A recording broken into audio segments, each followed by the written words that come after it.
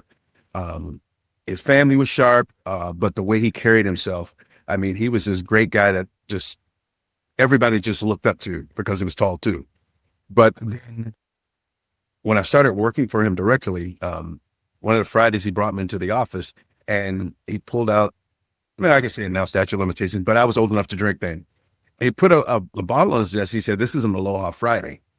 And I'm thinking, okay, what does that mean to me? He says, "We're going to talk about what just happened this week and what did that mean to you?" And I'm like, all right, what are you asking me? I'm thinking, all right, what is he trying to pull out of me?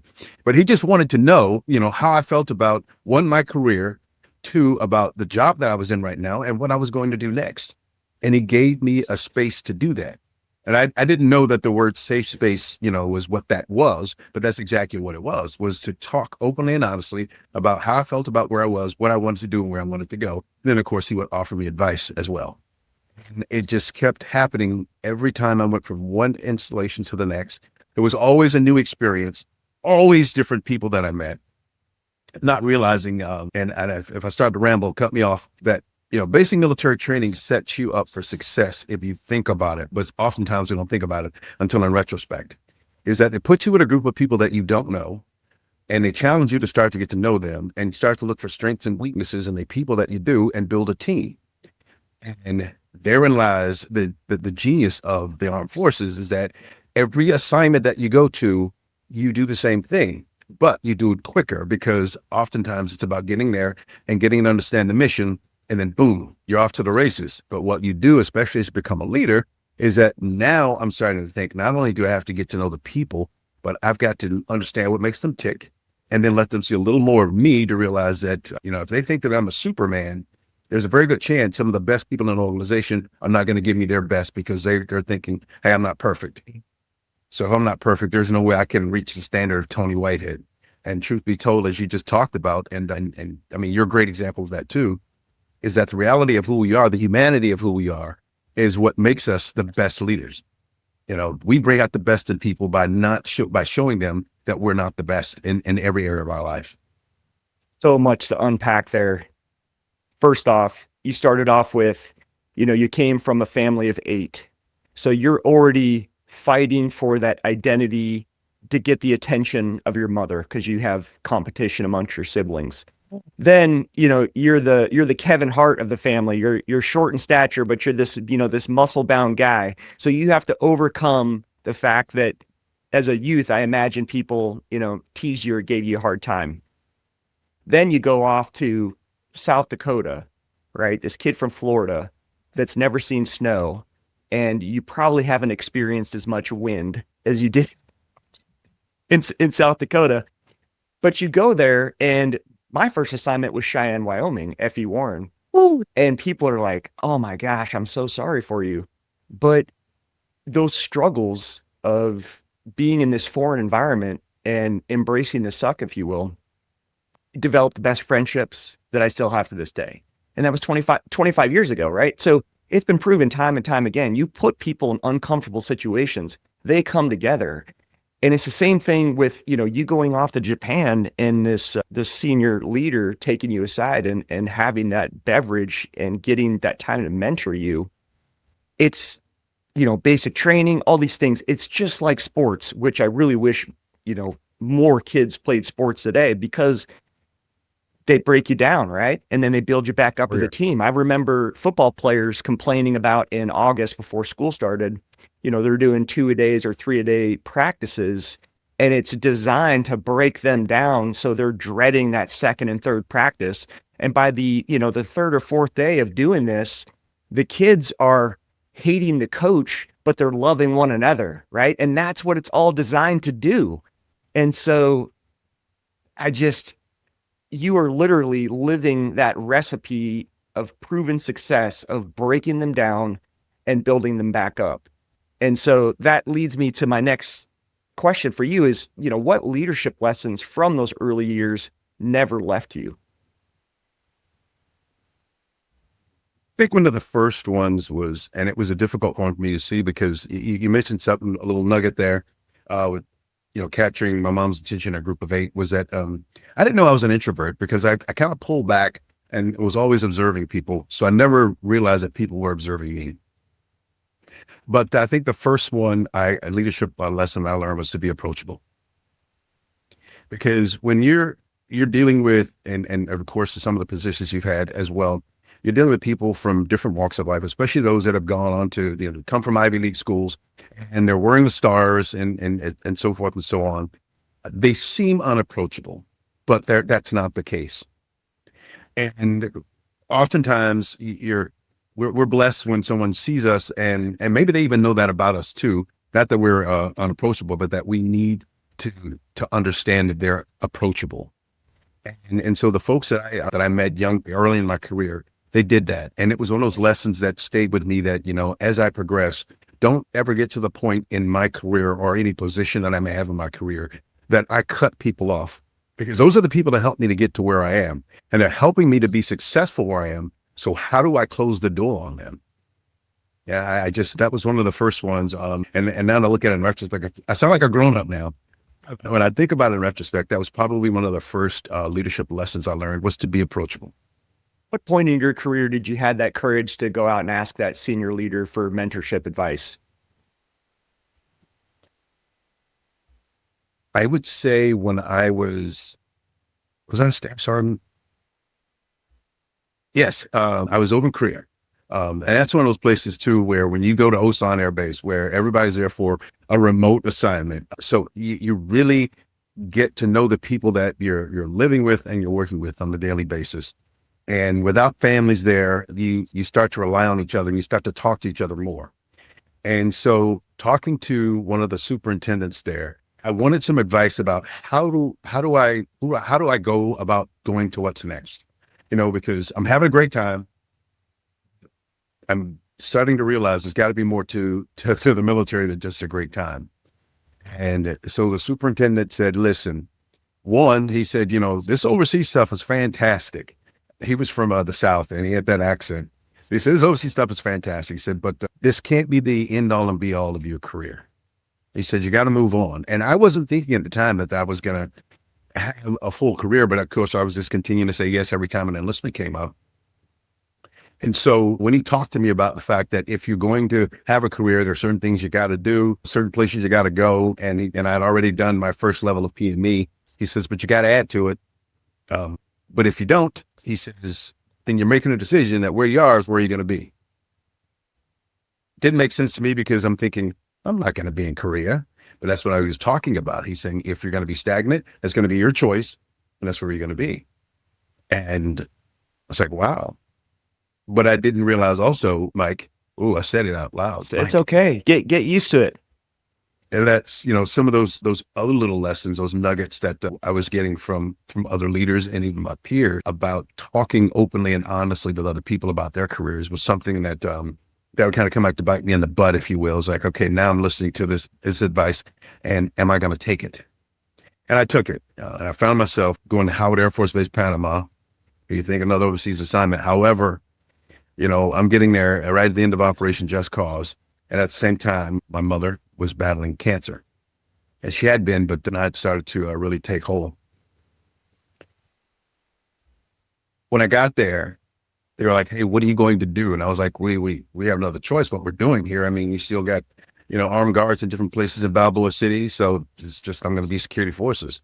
And they're like, "There's an opportunity for you to do something else." And that was the first time that I really, really took a chance of stepping out of my comfort zone and listening to not, this being the end all and be all. And I decided to join the contraband investigation team.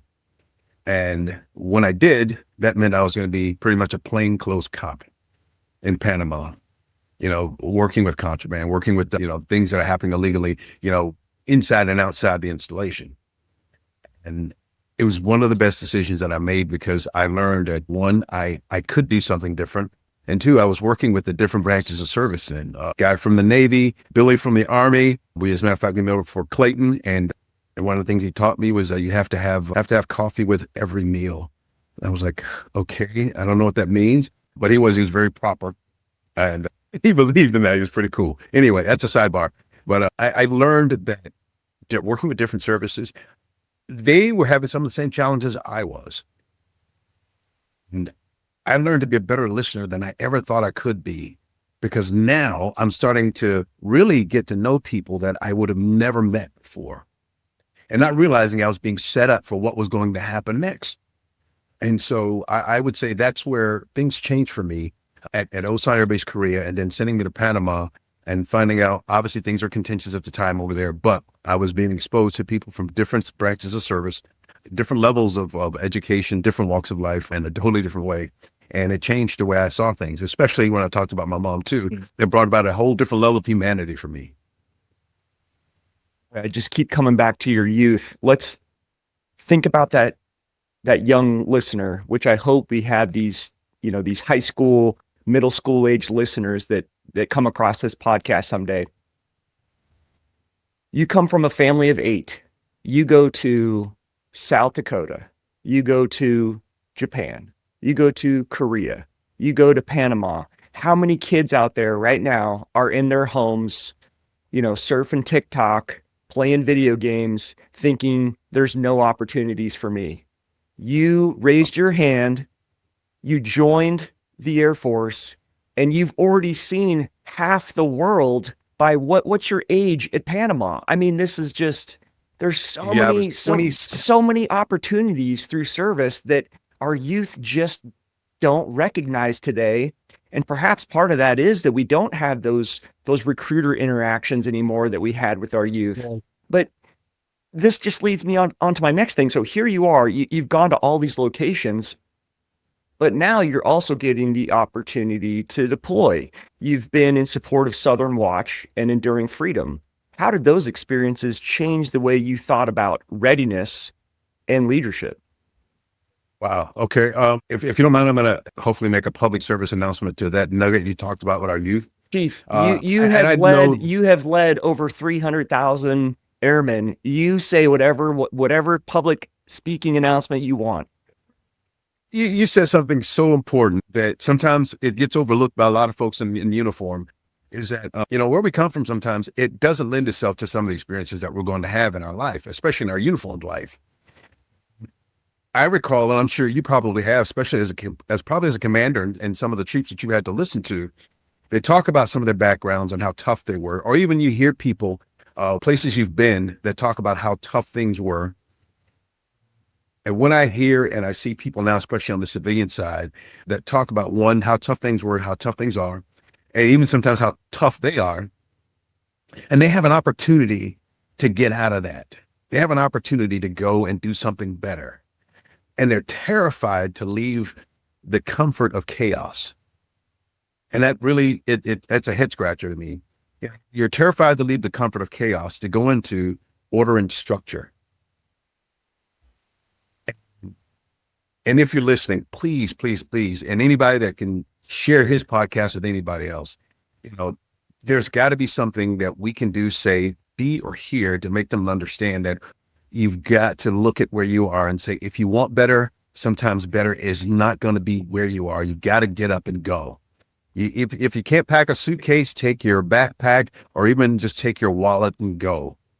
Because if you want change, it's not going to happen if you just continue to be in this cycle of chaos and dysfunction. The military can change that for so many people, and it has changed it for so many people. The two of us are talking, and I'm so blessed that I had an opportunity to meet you in that cool walk you were doing in the commander's I knew office. you'd say that. I'll never forget that. But yeah, I don't know if I rambled a little bit on that one, but I do. I do. I get concerned when I hear a lot of young men talk about, how tough their neighborhoods are, but they're afraid to leave them. So our youth, you can just start off with small victories. It's not even when it's time to go off in the military. A small victory is an example of my oldest son. My wife was concerned about him, being an introvert, being quiet, not having a lot of friends. She said, "You're going to go out and you're going to join the wrestling team." Tears. "Oh, mom, don't make me do this." And she said, "No, you're going to meet friends that are outside your normal circle of influence. You're going to get in shape and you're going to learn structure." He fought tooth and nail about joining the wrestling team. Well, he's a senior this year. We just had senior night 3 weeks ago. The pride on his face to walk across that mat with, myself and Heather, his mother, and they're announcing his name, and they made these huge posters on the walls, and they're taking pictures, and they're talking about these kids. And it finally clicked to him that getting out of his comfort zone, being on that wrestling team, he was not the best wrestler at all in any stretch, but his level of responsibility and confidence just exploded because he got out of his comfort zone. So yes, we are talking about joining the military, and serving, but even if you're in 6th grade, 7th grade, 8th grade, whatever grade you're in, get out of your comfort zone. Do you Exactly. have a track team? Do you run? Well, go out and try. Cross country, there's so many opportunities for kids. Just get out of your comfort zone. Just give it a try. If you don't like it, that's okay. But it's been proven time and time again. So I just, yeah, that was my ramble, Chief. Yeah, that's cool. Now, what was the second part? Oh, Yeah. So you've been all over the world, yeah. and now that you've had these opportunities overseas, you also had some deployments under your belt, Southern Watch Yes. and Enduring Freedom. Now you're in a totally different environment. What are your thoughts about readiness and leadership during those times of deployments? I still think about it to this day, and I don't know where the switch flipped. And maybe it wasn't just the switch that was flipped; it was just that training that we had. And we always talk about, remember your training, remember your training. And General Hokanson used to say that all the time. And the first time it was time to, even just not even just going, but going to Howard Air Force Base. Things were changing there, and all of a sudden, it wasn't just my mission is to go to work, do what I was going to do, the PMEs and things of that nature. Now, the things I had been trained to do, I'm actually going to have to employ. And so readiness to me is not just about the training that you do, but it's the mindset that goes along with it. And as leaders, I think oftentimes we forget that we can go through the motions of getting people ready to go down range wherever they're going to go and not take a step back and realize, hey, let's talk about what you're actually going to do or what you're actually going to be a part of. And it makes a huge difference when we start talking to our troops about it. And I think they get it, but they need to hear it first before they go down range. The shock and awe is great when you see it on television, but it's a totally different thing when it's happening to, one of your airmen or several of your airmen that are getting ready to go. And you can see it in their eyes. They're not fully engaged in what's about to happen just yet, but we got to get them there before they get there. And oftentimes it's the conversations that we have when we go through the training process through readiness, preparing the families for it too. This is the reality of what your husband or wife joined our organization to be a part of. So let's have a conversation about what this really means. And that reality is not a bad thing. It's not anything that scares them, but I think to put it into perspective so they can start taking themselves just a little more seriously. Not every day, because we can't do that every day. That's a stick up the butt. Can I say that? You're good, Chief. It's all Okay. good. But I think the reality of readiness and what that means to us up here is something that we have to take to heart. And when we see our service members do that, it's amazing that when it's time for them to go do what they need to do, and they switch that flip that switch, it's amazing. The level of professionalism, level of engagement, the level of focus that they have, and most importantly, the level of situational awareness they have, not just about what they're doing, but about the people that are going to employ with them. I mean, I said employ, but deploy, because now they're starting to look at the young person to the left and to the right. Are they fully engaged? Are they ready to do what they're doing? Are they really there with us? What are some of the things on their mind when they're downrange? And that was some of the things I found out when we first started going, that they were looking for leadership. They would follow your lead, but you had to be resolute, but you also had to have that humanity still there. I mean, you were going up doing the hugs on everybody, but at the same time, a hand on the shoulder. Hey, are you with us? How are things back home? Those things made a difference to those troops. And man, when you ask those questions, and it wasn't just to get them to break down, but it was to get them to let them know, or let you know that they trusted you. And if they trusted you enough to share with what was going on, then they expected you to trust them enough to do the job. And they would. And they still do to this day. I'm so impressed with the men and women we have in uniform when we send them downrange. But more importantly, I'm impressed with the leaders who honestly remember that, there are so many things that you have to do. And I used to say this as the SCA when I would go out to talk to our service members about our frontline supervisors. There's a hell of a lot of things you can delegate, but you can't delegate humanity. That's yours alone. And your people see that in you when they go out to do whatever you've charged them to do. They will fight the good fight for you, but they need to know that there's a human that's leading them. They will do their absolute best. And when things are rough, they expect that you can support them in that area.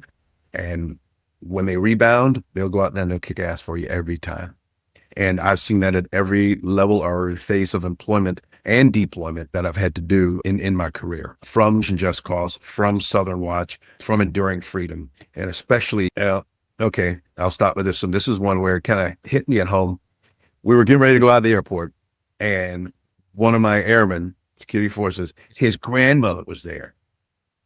And there's nothing like somebody's grandma pulling you to the side and say, hey, it's my grandson. I'm giving him to you. Bring him back home. And I'm like, why'd you have to do that? But that was the reality of what we do, and especially in the Guard, because there's such closeness. It's not just about the troops' wife, kids, and maybe other immediate family members. About their extended family, because that's community that they're part of, and they have these expectations that hey, our guys and gals got to go off and do great things and come back home. That's part of that training too that I talked about a few minutes ago, where the reality for leaders is that if that doesn't happen, you've got to be prepared to deal with that too. You mentioned the humanity piece, and right now, when you talk about deployments, you talk about the military, it tends to lead towards PTSD. There's so much talk about PTSD. When I think about PTSD, I think the standpoint of, I don't think it's the trauma of what the member's gone through. I think it's the fact that they were such a tight unit during that deployment, and there was that training, that preparedness made them a critical piece of a team. And then when they come home, or if they no longer serve, they're losing that element of team and culture and belonging. You mentioning the human piece of that, there were many times that I was working for senior leaders, and perhaps I didn't answer an email till later that afternoon. And they're like, Mike, what's going on? You're not answering my emails. Sir, ma'am, I had Airman Snuffy in my office sharing some personal moments. What's more important, that human element? His parents entrusted me to take care of him, right? So that's what I'm doing. Yes, I will get to your emails. I'll get to your TPS reports. I'll get to all the things that to provide the data to our senior leaders and, go up the chain. But where in this world of leadership is it more important to take care of that airman when they come to your door asking for help? Hey, can I flip the script on you a little bit? Of course. I know you're asking questions, but you just said something that's important to me. Um, we would have these conversations in this last position again, where I would remind a lot of our senior enlisted when I would talk to them, especially when I go to the chief's orientation courses, that hey, you can do a lot. I said, but at the end of the day, when people talk about falling on their sword for this, that, or the other, um, it's the commander that ultimately does. With that in mind, and you talk about having to deal with an airman snuffy. What did that mean to you to know that ultimately, everyone that's on that roster, everybody that's on that big spreadsheet, they were your responsibility. What did that mean to you? My struggle was balance. I would spend all weekend designing motivational speeches, PowerPoints, stories, you name it, that were always shaped around my airmen because I cared so much and I really considered them to be my family. And so I lost myself in that, whereas I didn't give my kids and my wife as much attention as I was giving my airmen because I did take it so seriously about how important they were to me. So when I look back at those times, I wish I had a little bit more balance when it came to that responsibility because I truly took that responsibility to heart. And like you said, a perfect example, the first time I was a commander, you know me as a photographer, I took everyone's picture. Right, the first week I was in leadership position. I took everyone's picture. They're, oh, why are we doing this? This is so dumb. I took everybody's pictures. I printed them out. I put them inside personalized Christmas cards, and I didn't send them to them.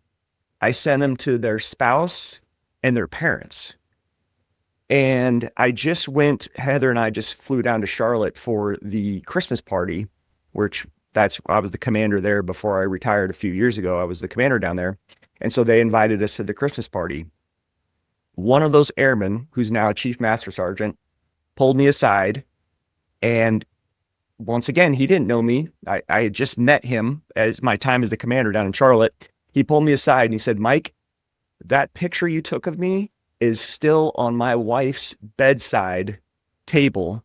That 5x7 is still on the bedside table. That is her favorite photo of me. I took that picture almost 10 years ago. That Wow. gives me so much more pride and overwhelming joy knowing that his wife knew that there was a commander, a leader that was working with her husband that would do that. And so that I just care. But that's at the same time, like you said, falling on the sword. I always told my airmen, I said, I will eventually take off this uniform because I was defending you, not because I was searching for that next rank, that next opportunity. I'm going to take the uniform off because there's a point in my life where I know I will no longer be able to serve you. Wow. So who's doing the interview? Are you asking me more questions here? But I had to ask that because, well, obviously you do. You ask a lot of questions of people, and that one, just listening to you, it resonated with me about the care and concern for our airmen. And sometimes, from a command perspective, it can only come from your words. We can have our own thoughts and ideas about how a commander feels about it, but from your perspective, what that means. And I think that kind of carries over into the way you conduct your interviews. So I appreciate wanted that, to get that Chief. out there. Thank you. So you mentioned a little bit earlier about being the senior enlisted advisor to the Chief of National Guard Bureau. What did that responsibility feel like on day one? I mean, how many airmen and soldiers, because now you're in charge of the Army Guard, right? And the Air Guard. What was that responsibility like on day one? Thanks. So when I first got the call from General Hokinson that I got the job, it was well, it was a Monday, and I had to pull over to the side of the road because he's a very engaging person. You know General Hokinson, and he said, "Hey Tony," he said, "This is Dad," and I had to think, and I looked at the phone, and I'm like, "Oh crap, this is coming from DC." Four-star General Dan? So I pull off the side of the road. I happened to be in Panama City, Florida. I was at First Air Force at the time, working with Lieutenant General Sassafro. then Major General. And no, he was Lieutenant General. And so when he said it, I'm like, yes, sir. And he said, just wanted to call and let you know. He said, I selected you. And he said, are you ready to take this ride with me? And I'm like, absolutely. He said, you don't need to think about it. I said, no, sir. I said, any thinking I was going to do, I would have done before I pressed send on my application. He said, how soon can you get here? I'm like, how soon do you need me? He said, well, we've got a trip in a couple of weeks. I was like, oh, I said, this is real. So after I got off the phone, I sat right down the side of the road and I was thinking about what I had just done. And now I'm going to be there with this 4-star, and we've got 100 and it was 325,000 soldiers. It was 105,000 airmen at the time. I had to fluctuate a little bit. So we got 430,000 service members. That doesn't include the civilians that were part of the National Guard. And I'm like, this is real now. It was real before during the interview process when he called me to say I got the job, but this is real now because there's no turning back. And you start to reflect. I'm sure you probably have in some of the jobs you had. How in the heck did I get here? You know, and you look in the mirror and like, that dude. And of course I was grateful. I prayed about it. And when I met him in the capacity of working with him, I was like, this is the right choice. And he was the right person. And I was like, okay, I'm ready for it. And not once was I ever intimidated by the job because I was surrounded by great people. And of course, that meant that people like yourself, not because we're talking, but people like yourself that had supported me since the day we met each other. So I was not lacking in people to call on. And if I had to, cry and say, can I hide in your closet for a couple of weeks? But never got to that point. And I thought I understood the impact that it was that the job had, the position had, or even me, I'll say that. Not until I actually went out in that capacity and I went by myself. And that was one of the things that I really thank Joe Hoaxland for, because, a lot of people would tell us, hey, you guys are a leadership team. You need to go out together. You need to go out together. And he said, Tony, like you, he likes to call me just Tony, no pretenses. He said, listen, he said, I'm the principal for the National Guard Bureau. He said, so if you go out with me, he said, you're always going to be my plus one. He said, the influence that I need you to have, I need you to have. So we need to do the split ops. And, we can get back together when we need to be the places we need to be together. But he said, I need you to be my eyes, my ears, and I need you to be my voice. But I also need you to be you. And you can't be you when they're always looking at me. And I'm thinking, Great advice. and so that first time going out and them waiting to see me, introduce the boss was like, no, it's me. And speaking on behalf of him, I'm like, this is heavy. This is real. But the humanity piece, Mike, that's the piece that helped me to understand what my responsibilities were and how I was going to be successful. If I was going to be successful, that was going to be my way in. And it couldn't be anything else because I wasn't going to be able to be superficial. That wasn't going to work. And if I was going to be one of those folks that would just skate across the top, where I would come in, say some words, and then fly out within maybe an hour or so there was never going to be any impact. And I had no idea that I had been set up for success over all those years. And coming full circle to what we talked about maybe half hour, 45 minutes ago, from my humble beginnings, with 8 people in a compact environment where people want to be heard. They want to be respected for who they are. They want structure. They want a leader that'll tell them the truth, even if that truth isn't what they want to hear. And that's how it worked for me. And that's what I did for 4 years. A couple times made a fool of myself, and I was okay with that because I was also taught, if you're going to be in a leadership role, you're afraid to make a fool of yourself, you're probably not going to do well because you won't be able to be relaxed around them, and they will know it. They will know it. And then, of course, that first leadership lesson, you will not be approached because you will not come off as approachable. You mentioned truth, and that perfectly leads into the next question. When you Mhm. stepped into this role, this was an intense time, particularly with the pandemic response. What kind of conflict were you dealing with? I imagine that there were soldiers and airmen that were in disagreement to what we were doing in the pandemic response, mostly with these vaccines. So how did you address that challenge as the leader? Man, I tell you what, you're a smart dude. You know that you say these things that just kind of almost answer themselves. You know, it started before General Hooks and I got there, and it started with General Hook Sasseville and myself at First Air Force. You know, being in Florida, that was one of those states where we don't want to wear a mask here. We're doing our own thing. However, we're part of the United States Armed Forces. We're going to do what we're told to do by our leaders.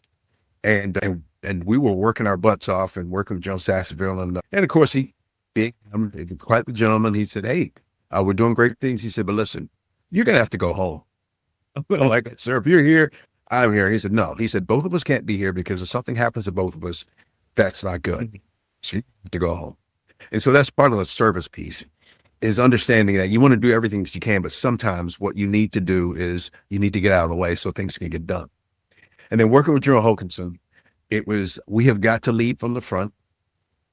We're going to go out and we're going to visit our youngest of service members, our airmen and our soldiers. And you talk about some amazing people that were doing great things in their states.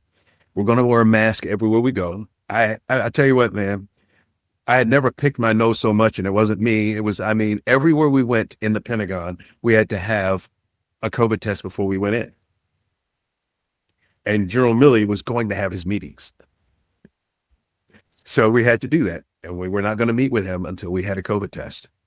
We were not going to go to some places around the NCR unless we had a COVID test.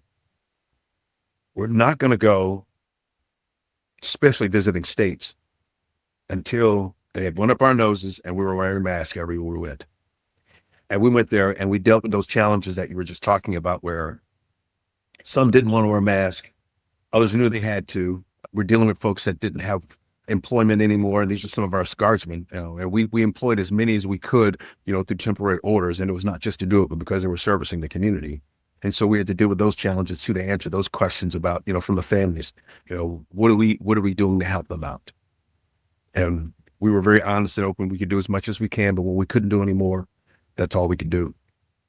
We also sent some of our guardsmen in some places that they had never been before, but they were ready to go. I don't know if you recall in New York, where you had, in some cases, 3 generations of people living in apartments. And in some cases, all 3 of those generations died. And these were our guards, our young service members that were going in there. And to go in and to be there. And that's what Joe Hoax and I were very, very intentional about, was that we can't let you deal with this by yourself, even though, you know, we know that we got to do the distancing and all those other good things. But at the end of the day, you're dealing with this. So we've got to be out there with you. And we did as much as we could. And when we couldn't, obviously we had to stay home ourselves. But it was tough, but that was a challenge that I think we were both built for. And I like saying that too about a lot of leaders too. You're built for stuff like this, because that's where the humanity piece comes in. You'll get beyond, you know, hey, I've got to follow this rule. We're not going to break the law. We can break a rule, but we're not going to break the law. And we're going to make sure that we do what we need to do. But we're going to stay engaged as much as we can with the youngest of our service members, as well as the leaders. We're going to follow the rules as much as we can of their state, but we got to respect that what we've got to do as military members as well. And I think we came to a great balance with that. It was tough to get there, but we did. It kept us going. It kept us busy. We were charged up because our folks were charged up. I mean, everywhere we went, people wanted to help. They wanted to do their part. And then those that didn't want to get vaccines, we had to understand that too. And we couldn't push the envelope, and we were not going to, because if it was going to be their choice, we just had to stick to the reality that if that's what you want to do, I get it. But we can't make that the focus of our conversation and our visit. The focus of our conversation is on our visit is to take care of our service members and their families. If that's part of it, we'll talk about it, but we've got to get back to it. And that was some of the other things, and we can talk about that another time, of some of the other challenges that we had as well. But COVID was a challenge for us, and I think we handled it as a guard in probably one of the best fashions, one of the finest fashions I think any of the services could have. Not taking anything away from them, but because we had to be engaged with so many different rule sets from local, state, and federal. But I think our guardsmen, they did a fantastic job. My struggle was a little unique because a lot of these guard missions are typically to support the state, the governor that you work Mhm. for, that you represent. Me being a commander of C-17s, those are strategic airlift cargo missions. So we're still flying missions all over the world. So my struggle was, I'm not here to tell you whether you should or should not take the vaccine because of your personal, principles or your religion. We can talk about that outside of work, but I can't tell other countries like Germany, for example, it is absolutely required to have these vaccines. Guys, we have a mission that goes all over the world. I can't call up these foreign nations and say, well, one of my pilots disagrees with the vaccine. So my struggle was, how do I still support your opinion, your disagreement with what's going on with these vaccines? But at the same time, we do have a mission that's going on. So even though COVID, a lot of people were, working from home and all these remote things, I was at work every day because those airplanes were flying all over the world every day. So it was a real struggle of just trying to explain that, these airplanes are going to go whether, you disagree or not. We'll put you on the sideline, but just realize we still have to fly these missions. Yeah, and that's what I meant by we wouldn't have those conversations with regard to the back and forth because you, especially local commanders, you knew what you had to do, and especially again flying across the globe, we could not impose anything, and we were not going to try to impose anything on any of our partners and allies with regard to how we handle COVID as to how they should, how they did handle COVID themselves. And at the end of the day, if you weren't wearing the mask, or if you weren't going to get them, weren't going to wear the mask or get the shot, and then you couldn't go. As simple as that. And we were not going to have a back and forth about, well, I want to go and they should let me go. No, we're not going to entertain that. We got to do what we need to do so that the mission can continue to move forward. So after that 4 years of being the senior enlisted leader, that's, 40 over 4 decades of your life, what was that hardest part of stepping away? So I think I was ready because it was all of my adult life. Because you got to see great things happen. I mean, of course, people pass away. I lost both my mom, my dad, my brother, but you get to see your kids grow up and become adults. You pay for your mortgage and you pay it off because you realize I'm not going to work if I don't want to. You prepare yourself financially for it. You go to TAPS and they tell you all these great things that you can do to prepare yourself psychologically for it. But you still have to wake up at home in your own bed the day after you get the other ID card. And I thought I was ready, and I'm good. I'm good now. But I thought I was ready until I'd gone through the motions, and I went to Moody Air Force Base to finish everything up, and I got my new ID card, and I looked at it. One, I was in civilian clothes, and two, it said retired, and I was like, and there was nothing ceremonious about that. You have your promotion ceremonies, your retirement ceremonies, but there's nothing ceremonious about getting this ID card that reflects a new identity militarily. But it also reflects a new identity and the status of who you are now as you walk away from there, especially for someone who's 61. And so I got in my truck and I'm driving back from Georgia to Florida. And as I leave the base, I'm thinking, I'll never come to that gate again as someone that's active. And I'm glad I had that hour plus to think about that. And then when I got home, I sat. Nothing dramatic or big. It was just I sat and I thought, I just kind of like, whew.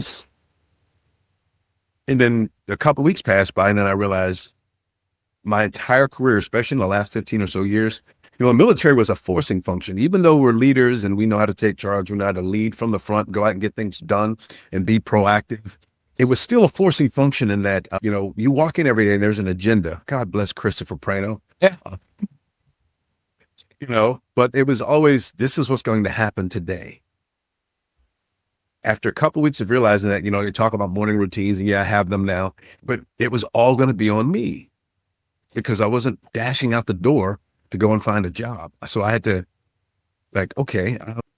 And then you have people say, well, now it's time for you to get to know yourself. I know myself. It's like, I know SEA Whitehead. I know Chief Whitehead and all those other ranks. But now do I know myself as someone that's outside of the uniform, not on leave, but completely a civilian? And I'm starting to learn a lot about me that I didn't realize it existed because it was always in uniform. It was always part of the uniform.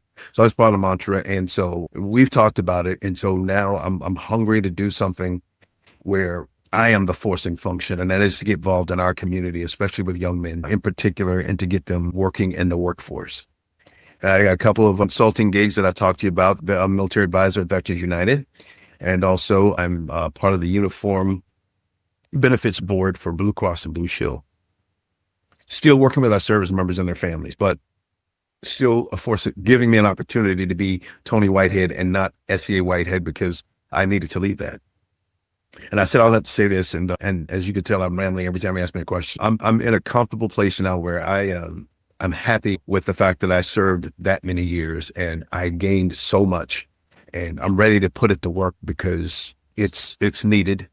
There's always a place for us in the community once we get out of uniform. Sometimes we forget that.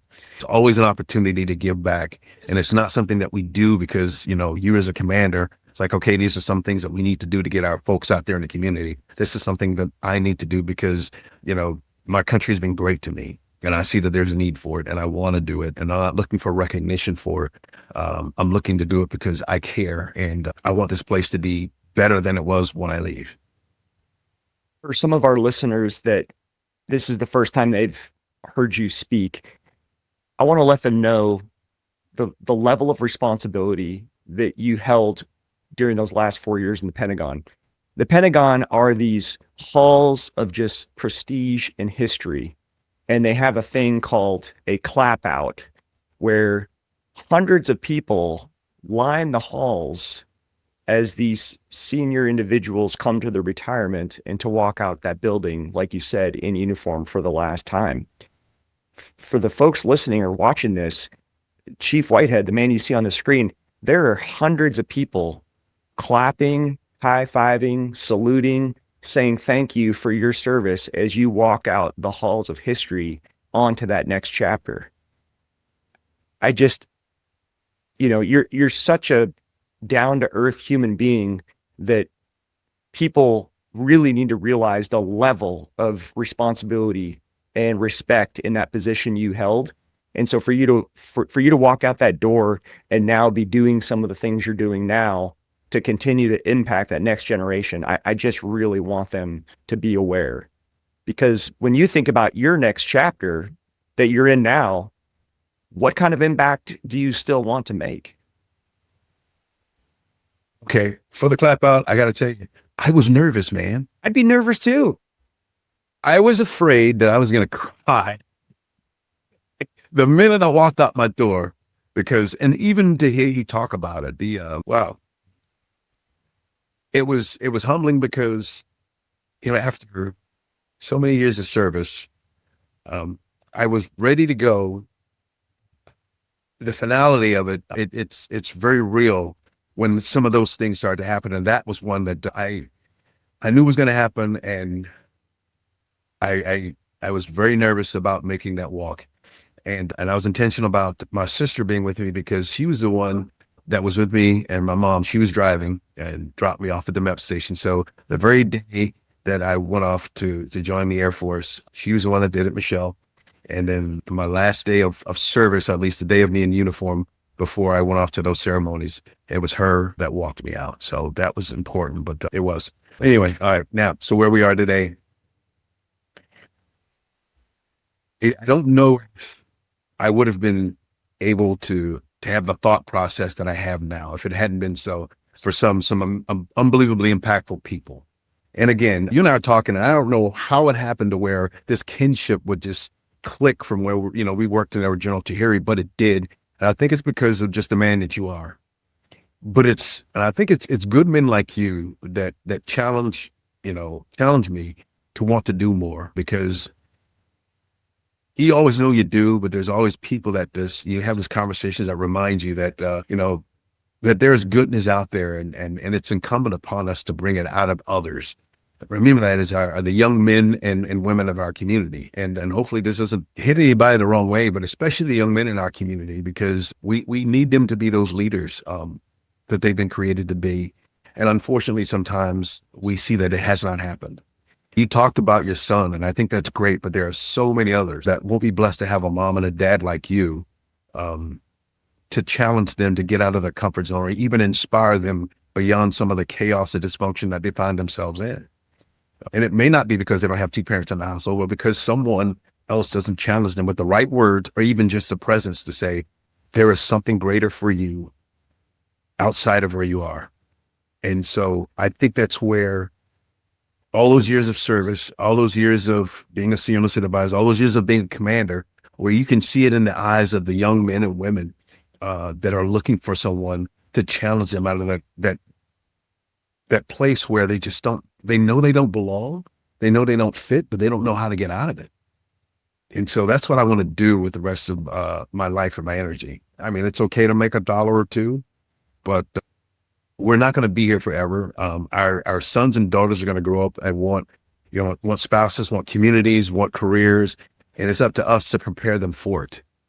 And we can't do it by hoping and praying that someone else will. It's got to be us. That's why I believe, and you mentioned it in the text, that the service can be an lost art sometimes, when we find ourselves in a place where everything is so convenient. I mean, you can get your groceries delivered. And where I live here, you see people getting their cars washed by someone. They get their lawns cut by someone. They get their food delivered. They have someone come and clean their homes. So those basic things that you can teach young people to do, to employ these things, to develop a work ethic, the habit of doing, you don't see that happen anymore. And then, of course, the invention of the phone that keeps them from making eye contact with each other, from interacting with people. And as you mentioned before, getting involved in sports because we're afraid that they're going to get hurt. Okay, kids fall. They are more resilient than who. I mean, they're amazing, but we've got to give them a chance, one, to be kids, and two, to help develop them to be adults and to be functioning members of our society. And they don't do that unless someone says, I've got to be a part of making that happen. We can't help someone else to do it. We can't help someone else to do it. It's got to be us. And hopefully we will challenge others out of their comfort zone, meaning other adults, to see that too. I want to stop right there. Keith, I love you so much. It's such an honor to work with you and be by your side, and to see, you and grow and develop and hit that pinnacle of the enlisted force. What do you hope that next generation of leaders does better than your generation did? Well, that's good. I hope that they take the smarts that they have. Let me rephrase it. I hope they take the intelligence that they have and couple it with their smarts, and then go out and do something physical with it. The application piece is something that I want to see them do more of. I think that they have great minds, because they've been exposed to so much information early in their lives, but they've got to use that information for the greater good. And I want to see them do that. I want to see them be contributing members of their local communities. I want to see them look at our country too, and want it to be the absolute best that it can possibly be. And I want them to feel that, they have a stake, not only in what they do, but what our country becomes, what their community becomes. And where service is no longer something that we look at with great admiration because only a few people do it, but it becomes the norm, to where they get involved, they get their spouses involved, they get their kids involved. And it just becomes this thing where, I mean, I know we're not going to be walking around, singing, Kumbaya, but it's okay if there are some communities we go in and hear it, because it may become infectious. But it's up to us to get started. And I think the next generation has they've got a great advantage, with information. They can take that, do great things with it. They just got to want to. And it falls back on us to challenge them to do it. Tony, before we close, I want to pause on something important. Your story reminds us that service doesn't stop when the uniform comes off. It simply changes form. For 42 years, you led from the ground up, protecting people, preparing forces, advocating for airmen and soldiers, and most importantly, carrying that responsibility at the highest levels. Now, in this next chapter, you're choosing to carry that responsibility forward through mentorship, perspective, continued service to others. That's the heart of what I'm trying to do at Voice for Valor. Not just honor where someone has been, but recognize that purpose doesn't expire with the rank. So thank you, brother. Thank you for your friendship, your leadership, and your continued service. Love you. Same to you, my friend. I love you too. And anybody listening, however you can support this man, do it. I know he's going to kick me, when he sees me for saying that, but do. And when we get off, we gotta get me back on that network too, so that I can help support it as well. Because when we have conversations like this, it just reminds me of how important it is to get out there and do great things, because you are doing it. And I can't thank you enough for who you are and what you do and what you contribute to our veterans.